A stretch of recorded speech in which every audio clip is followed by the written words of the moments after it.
আসলে এই রৌদ্র পড়ছে। এখানে দেখছো মানুষজন এখানে ইয়ে করতেছে। হ্যাঁ, এই দোকানে বলতেছে 40% মূল্য ছাড়।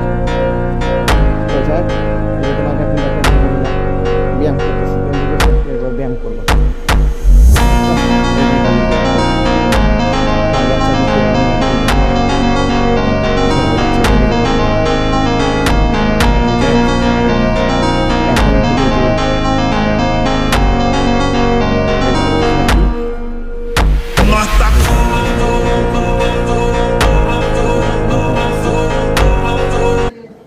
ঠিক আছে।